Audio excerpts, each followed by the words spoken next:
There's a role that many people fall into without ever consciously choosing it. The strong one, the one who holds everything together, the one who listens, the one who absorbs, the one who stays calm when others fall apart, the one who fixes, supports, stabilizes, and carries. At first, this role feels meaningful. It gives you purpose. It gives you identity.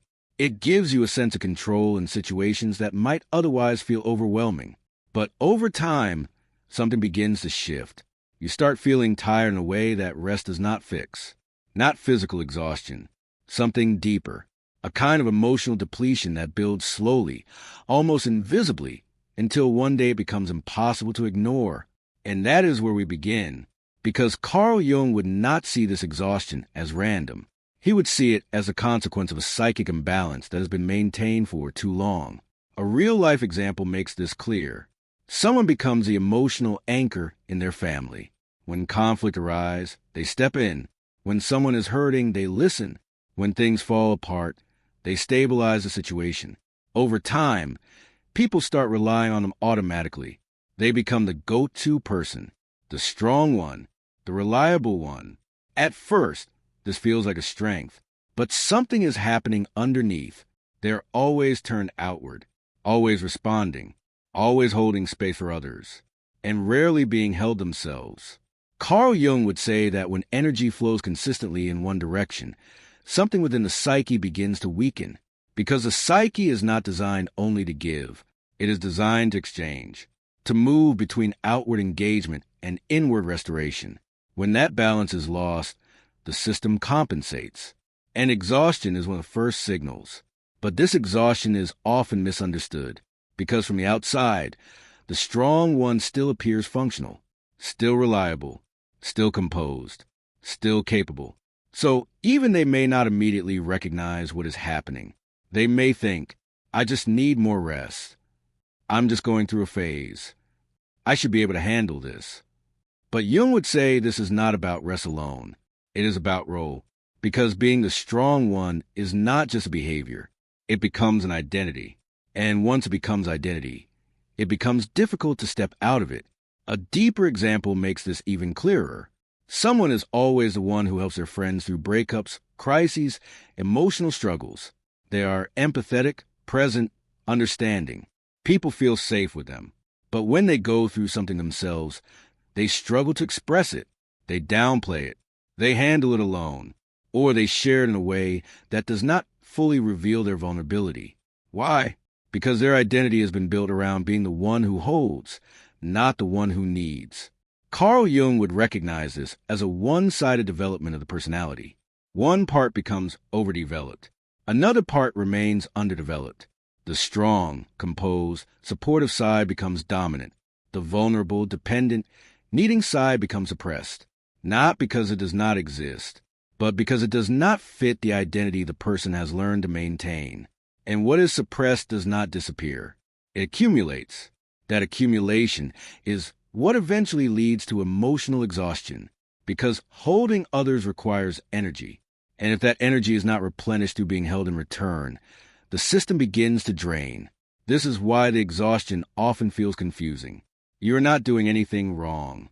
You are helping, supporting, being present, doing what you believe is good. But Jung would say something important here. What is good outwardly is not always sustainable inwardly. If your entire sense of self is built around being strong for others, then your inner life has no space to express its own needs. And over time, that creates tension. Another real-life example shows this in a different context. Someone becomes a strong one in a relationship. They regulate conflicts. They stay calm. They understand their partner's emotions. They adapt. They compromise. They carry the emotional weight of the relationship. And at some point, they begin to feel resentment. Not loud resentment. Subtle, quiet, difficult to admit, because on the surface, they are still functioning. But underneath, something is unbalanced. Carl Jung would say resentment is often a signal that the psyche is compensating for a lack of reciprocity. It is the inner voice saying, this is too one-sided. But because the identity of being strong is so established, that voice is often ignored, or minimized, or rationalized. until the exhaustion becomes too heavy to hide. This is also why many strong people struggle to ask for help, not because they do not need it, but because needing it conflicts with how they see themselves. They may feel uncomfortable receiving support. They may feel like a burden. They may feel like they should be able to handle things alone. Jung would say this is not strength. It is imbalance. Because true strength includes a capacity to receive, not only to give. And when that capacity is underdeveloped, the system becomes unsustainable. This is why being the strong one can feel so heavy over time. It is not the strength itself that drains you. It is the lack of exchange, the lack of inward flow, the lack of space for your own emotional reality to exist without being filtered through the role you play for others. That is the first truth here. You are not exhausted because you are weak. You are exhausted because you've been strong in only one direction for too long. Carl Jung would say that being the strong one is rarely just a role. It is a persona, and that changes everything. Because a persona is not simply how you behave. It is a version of yourself you present to the world in order to function, to be accepted, to be valued, to belong. It becomes a kind of psychological mask, not fake, but selective. It emphasizes certain traits while hiding others. It allows you to navigate relationships and social expectations, but also creates a boundary between what is shown and what is kept inside. And when the persona becomes too rigid, too dominant, it begins to cost something. A real-life example makes this clear. Someone is known as calm, reliable, emotionally stable. In every situation, they are the one people turn to. They do not panic. They do not break down.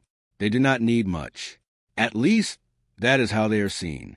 Over time, this image solidifies. People expect it. They rely on it. They reinforce it. And slowly, the person begins to live inside it. Carl Jung would say that is where the imbalance begins, because a persona of strength is only one part of the psyche. Behind it, there is always more. Vulnerability, fear, need, confusion, desire for support, desire to be held instead of holding. But if the persona becomes a dominant identity, these other parts have nowhere to go. They are not expressed.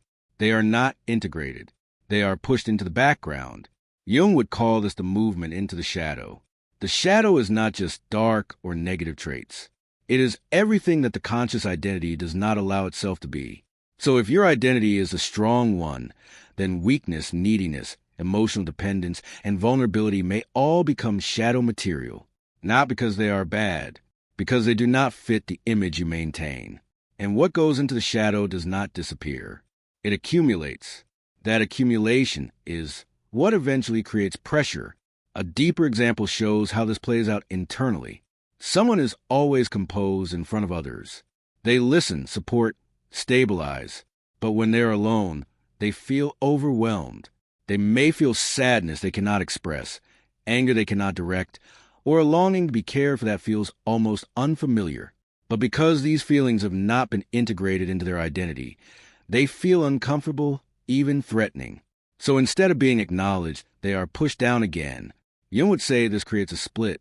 The outer self remains strong, functional, composed. The inner self becomes increasingly burdened, unseen, and unprocessed.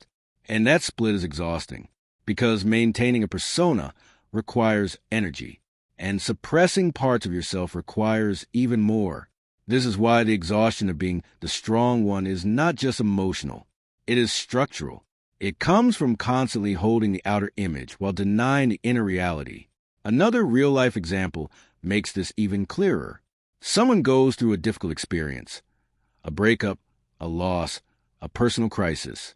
But instead of fully expressing their pain, they stay in their role. They tell others they are fine. They minimize what they feel. They continue to show up as a stable one. From the outside, they are handling it well, but internally, nothing has been processed. The pain is still there. It has just been contained behind the persona. Jung would say that unprocessed material does not stay neutral. It seeks expression. If it cannot come out directly, it will come out indirectly, through fatigue, through irritability, through emotional numbness, through sudden overwhelm, through resentment, through a quiet sense that something is not right. These are not random symptoms. They are signals. signals that the psyche is trying to restore balance. This is also where resentment becomes important to understand. Many strong people feel it, but struggle to admit it because it conflicts with their identity. They think, I chose to help. I care about these people. I shouldn't feel this way. But Jung would say resentment is not a moral failure. It is information. It reveals that something is out of balance, that energy is flowing outward without being replenished, that giving has become one-sided, that the self is not receiving what it needs. And because a persona does not allow direct expression of that need, it shows up indirectly as resentment. This is why the strong one often feels alone, even when surrounded by people, because their relationships are structured around what they provide, not around mutual exchange. They are seen, but not fully known. They are valued, but not fully met. Jung would say this is the cost of an overdeveloped persona. It creates connection on one level while limiting it on another. Because if people only know the strong version of you, they cannot respond to the vulnerable parts that are hidden. And without that response, the psyche begins to feel isolated, even in the presence of others. This is also why asking for help feels so difficult. Not because help is unavailable, but because receiving it requires stepping out of the persona. It requires admitting, I am not always strong. I need something. I cannot hold everything alone. And for someone whose identity has been built around strength, that can feel like losing control. Jung would say it is not losing control. It is expanding identity. Because true wholeness does not come from being only one thing. It comes from integrating opposites. Strength and vulnerability. Giving and receiving. Holding and being held. Without that integration, the psyche remains one-sided. And one-sidedness always leads to imbalance. That imbalance is what you feel is exhaustion. Not because you are not strong enough, but because you have been identified with strength in a way that leaves no room for anything else. That is the second truth here. Being a strong one becomes draining when it turns into a persona that suppresses everything you also are. Carl Jung would say the solution is not to stop being strong. It is to stop being only strong, because strength in itself is not the problem. The problem is identification. When you become identified with one role, one function, one version of yourself, everything outside of that identity begins to feel unfamiliar, uncomfortable, even threatening. And yet, that is exactly where your balance exists. So the work is not to abandon your strength. It is to expand your identity so that strength is no longer the only place you live. The first step is becoming conscious of the role while you are in it. This sounds simple, but it changes everything. Most people who are the strong one do not realize when they are automatically stepping into that position. A friend calls with a problem, and they immediately shift into listening, advising, stabilizing. A conflict appears, and they regulate the situation without thinking. Someone expresses distress, and they absorb it. Jung would say this is unconscious functioning. It happens so quickly that there is no space for choice. So the first shift is to notice the moment, not to stop helping immediately, but to become aware. I am stepping into the role again. That awareness creates a small gap, and in that gap, something new becomes possible. The second step is allowing yourself to not always take responsibility for the emotional field. This is one of the hardest changes, because being the strong one often means you feel responsible for how others feel. You sense tension, and you move to resolve it. You notice discomfort, and you try to ease it. You anticipate problems, and you try to prevent them. But Jung would say this is not sustainable, because you are taking on more than what belongs to you. A real-life example shows this clearly. Someone notices a friend is upset. Normally, they would immediately engage, ask questions, offer support, try to fix the situation. But this time, they pause. They allow the friend to hold their own emotional state for a moment. They do not rush in to regulate it. At first, this feels uncomfortable, almost wrong, but it creates a new dynamic. The other person begins to take more responsibility, and you begin to experience what it feels like to not carry everything. This is not withdrawal. It is rebalancing. The third step is practicing small acts of vulnerability, not dramatic ones, small ones. Jung would emphasize this because sudden, overwhelming vulnerability can feel destabilizing for someone used to being strong. But small expressions begin to shift the structure, saying, I'm actually not okay today. I don't have the energy to talk about this right now. I need some support too. These sentences may seem simple, but for someone identified with strength, they are significant because they challenge the persona.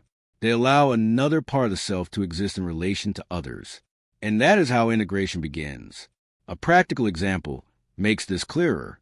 Instead of always being the one who listens, you share something real about your own experience, not in a controlled, minimized way, but honestly. You allow the other person to respond, to hold space, to meet you. At first, this may feel unfamiliar, even uncomfortable, but over time, it changes your relationships.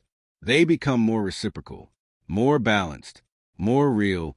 The fourth step is learning to tolerate being seen differently. This is where many people resist change, because stepping out of the strong one role means people may no longer see you in the same way. They may be surprised, confused, even uncomfortable. They may say, I'm not used to seeing you like this. You're always the one who has it together. Jung would say this is a natural response, because your identity has been reinforced over time. And when you change, the system around you adjusts. The challenge is to not retreat back into the old role just to restore familiarity, because if you do, the pattern continues. Instead, you allow the new version of you to exist, even if it disrupts expectations, even if it changes dynamics, even if it feels uncertain at first. That is how identity expands. The fifth step is building an internal sense of support, because one of the reasons a strong one role becomes so dominant is that the person has learned to rely primarily on themselves. They may not trust others to hold them in the same way. They may feel safer being the one who manages everything. Jung would say this is where inner work becomes essential, learning to sit with your own emotions, to acknowledge your own needs, to validate your own experience, to create space within yourself where you can be both strong and vulnerable. This does not replace external support, but it makes receiving support easier, because you're no longer completely dependent on a role to feel stable. And finally, the most important step is this. You give yourself permission to not always be the one who holds everything, not as a temporary break, as a new way of being. This means accepting that you do not have to earn your place in relationships through strength alone. You do not have to prove your value by being the one who never needs anything. You do not have to carry more than what belongs to you. Jung would say this is the movement toward wholeness, not abandoning strength, but integrating it with everything else you are, so that you can be strong when needed, and vulnerable when needed, supportive when it is yours to give, and open to receiving when it is yours to receive. That is how the pattern changes, not by becoming someone else, but by allowing yourself to become more than one role. And that is the final truth here. You do not lose yourself when you step out of being the strong one. You begin to meet the parts of yourself that were never allowed to exist. What you eventually begin to see, after tracing all of this back through experience, is that the exhaustion was never just about doing too much. It was about becoming too narrowly defined. Carl Jung would say that when a person lives inside a single role for too long, the psyche does not become stronger. It becomes constrained. And what is constrained does not stay stable indefinitely. It begins to press outward from within, looking for space, looking for expression, looking for balance that was never allowed to form naturally. This is why the experience of being the strong one often reaches a quiet breaking point, not dramatic, not sudden, but slow, cumulative, almost unnoticeable until the internal weight no longer matches external appearance. On the outside, nothing appears wrong. You are still functioning, still supporting, still showing up, still being the person others rely on. But internally, something has shifted. The act of holding others no longer feels like a choice. It feels like a constant state of activation. And without reciprocal holding, without emotional exchange, without space to be anything other than the stabilizer, the psyche begins to fatigue in a way that rest alone cannot repair. Carl Jung would not interpret this as failure. He would interpret it as imbalance, because what has been described throughout is not a lack of strength, but a one-directional identity, a self that has learned to give, but not fully learned to receive, a self that has learned to regulate others, but not fully learned to be regulated, a self that has learned to hold space, but not fully learned to occupy its own emotional space without guilt or distortion. And over time, that asymmetry becomes a source of exhaustion. What makes this pattern particularly difficult to recognize is that it is often reinforced by the world around you. People do not usually discourage the strong version of you. They rely on it. They trust it. They build expectations around it. And slowly, without explicit agreement, you become organized around those expectations. The persona becomes efficient, predictable, socially rewarded, even admired. But Jung would say that what is socially reinforced is not always psychologically sustainable, because beneath the persona, there is always more complexity than the role allows. There is need that was never fully expressed. There is vulnerability that was never fully integrated. There is emotional material that was postponed indefinitely because the system required you to remain composed, reliable, and steady. And what is postponed does not disappear. It accumulates. This is why exhaustion eventually begins to feel emotionally layered. Not just tiredness, but heaviness. Not just fatigue, but a subtle disconnection from yourself. A sense that you are present in your life, but not fully supported within it. As if your inner world has been placed on pause while your outer function continues uninterrupted. Carl Jung would describe this as the cost of identification with the persona, because the persona is useful, but it is not complete. It is a bridge between the self and the world, not the totality of who you are. And when a person unconsciously becomes identified with it, they begin to live as though the mask is the entirety of their identity, rather than a limited interface used for social navigation. At that point, anything that does not fit the mask begins to feel like a problem instead of a part of being human. Needing becomes a problem. Struggling becomes a problem. Receiving becomes uncomfortable. Vulnerability becomes something to manage rather than something to integrate. And yet, Jung would say these excluded parts are not weaknesses. They are unfinished aspects of wholeness. This is why the process of change is not about abandoning strength. It is about dissolving the illusion that strength must exist alone. Because strength without vulnerability becomes rigidity. Strength without reception becomes depletion. Strength without reciprocity becomes emotional isolation, even in the presence of others. So what begins to emerge through awareness is not a rejection of who you have been, but a widening of what you are allowed to be. You start to notice the moment you automatically step into the role. You start to recognize that not every emotional situation requires your regulation. You begin to see that responsibility does not always mean absorption. And slowly, something subtle shifts. Space begins to return to you. At first, that space feels unfamiliar, because if you have lived primarily in the outward role, inward space can feel like emptiness. But Jung would say it is not emptiness. It is undeveloped relationship with yourself. And once that relationship begins to form, even in small ways, the structure of exhaustion begins to change. You are no longer only the holder of others. You are also someone who can be held. You are no longer only the stabilizer. You are also someone with emotional states that deserve attention without justification. You are no longer only the one who gives. You are also someone who is allowed to receive without guilt. And this is where the deeper integration begins. Because the goal was never to become less strong. The goal was to become internally complete enough that strength is no longer compensating for what is missing elsewhere. Carl Jung would call this movement toward wholeness the reconciliation of opposites, not eliminating one side of the personality in favor of another, but allowing both to coexist without contradiction.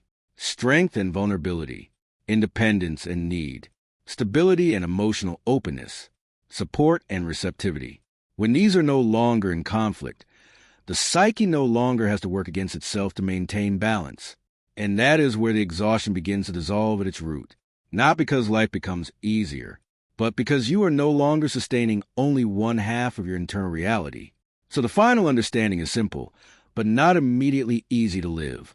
You were not exhausted because you were too strong. You were exhausted because strength had become your only available way of existing.